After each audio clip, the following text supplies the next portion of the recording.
good afternoon, everyone. Thank you so much for coming out today. We obviously have a lighter crowd, but it should still be a good conversation.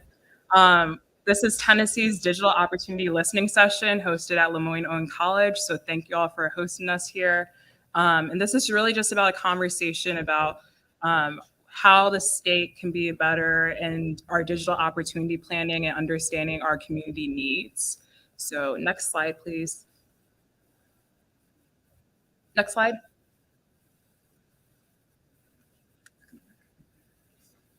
Working.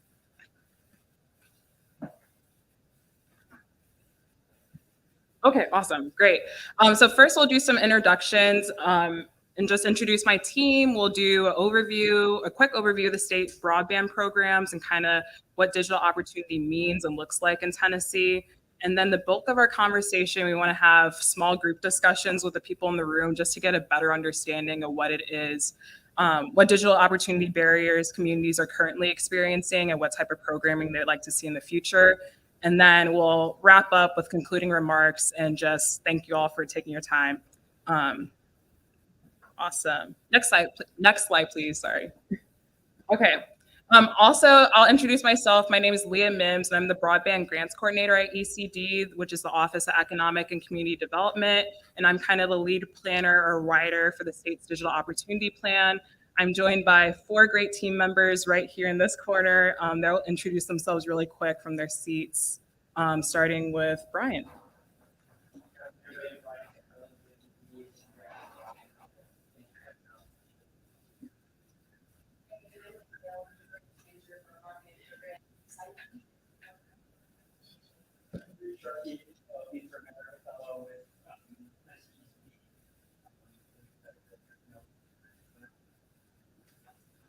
Hi everyone, I'm Aisha Zero. I'm with the National Communications, getting it from, and information.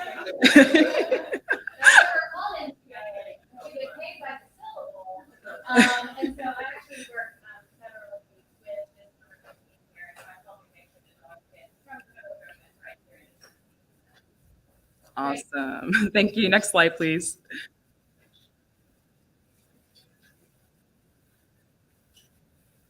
Okay, so I'm going to start giving you just a broad overview of our broadband program. We started in 2017 with our Tennessee Broadband Accessibility Act, and this act did 3 main things for the state. The first thing it did was it invested in our communities. So this allowed any internet service provider to apply for grant funds in a currently unserved area so we could offset deployment costs. The second thing we did was deregulation, which we allowed our electrical co-ops to start providing services in their areas, which just increased the number of providers in the state. And the last thing we did was digital inclusion funding. So we actually gave awards to our Tennessee state libraries to start doing digital skills training, provide hotspots or laptop devices so we could increase the number of people who are digitally collected. So the state has had a history of investing in our communities when it comes to broadband. That's been great for leading us up to what we're getting ready to prepare for now. Next slide, please. So as you can see, this is the amount of funding that's been invested in the state. Starting in 2018, we started with $10 million, and that big bar on the right, you can see we invested over $446 million for broadband-related projects. And if you can believe it, the 2023 graph is going to be even higher for infrastructure and digital opportunity funding. So over the years, we just had more and more capacity to do these initiatives and projects to close the digital divide in the state. Next slide. So I kind of give you an overview about where the state's been and kind of we'll start going where we are now. In 2021, Joe Biden and Congress passed the bipartisan infrastructure law, which allocated every state funding to close the digital divide. So Tennessee's awaiting our federal funding allocation to forward broadband infrastructure and digital opportunity needs. So to prepare for this funding that we're going to receive, each state's going to submit an digital opportunity plan on how we'll leverage the funds to address the digital divide in the state. So we had to do a lot of planning on how we're going to leverage these resources and solve all the needs in the state. And then on top of serving the general public, we had to pay special attention to these 8 covered populations, which include anywhere for racial ethnic minorities, veterans, low-income households. There's 8 of them. They're on the slide. There won't be a quiz on this, but we had to have a specialized approach to how we're going to serve these groups of people. So we're really trying to be collaborative and be innovative in how we're going to really understand the needs of each community and how we can create programming that will really work for each group in all Tennesseans. Next slide, please.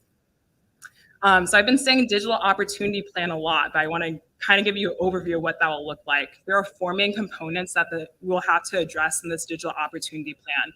The first is a vision for digital opportunities. So what does that look like in Tennessee? What will Tennessee look like when every household is served and has access to affordable internet and digital skills opportunities?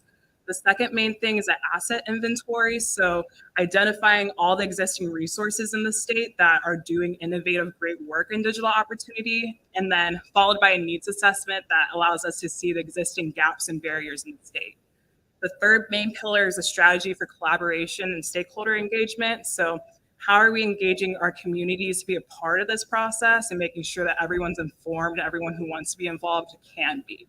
And the last section is an implementation strategy. So once we get our federal funds, how will we implement them into the state?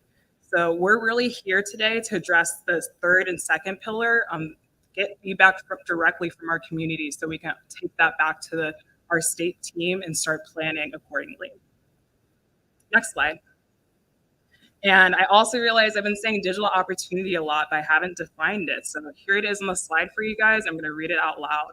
Digital opportunity is the idea that all individuals and communities have the resources to access the internet, including existing broadband infrastructure in their communities, affordable internet service, access to technology, and digital literacy tools. So that's kind of how we at the state are defining digital opportunity in our communities. And I also wanted to provide another just metric for you guys. When we say affordable and reliable internet service, we're really referring to someone having access to 100 over 20 megabyte speeds. So that's the state standard and also the national standard that we're using to define what is a served household or who has access to reliable internet.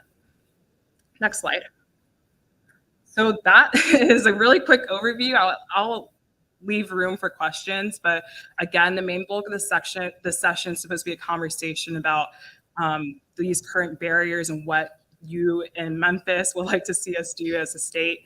We have 7 preset questions that will guide conversations around, and we'll be taking notes to gather feedback from you guys. And just to let you know, there's no personal identifying information that will be collected. Anything, you're welcome to share as much or as little as you want to. But thank you for listening to this short spiel. And if anyone has questions, I'm happy to take those. I must have done a great job then. Oh, never mind. Yeah.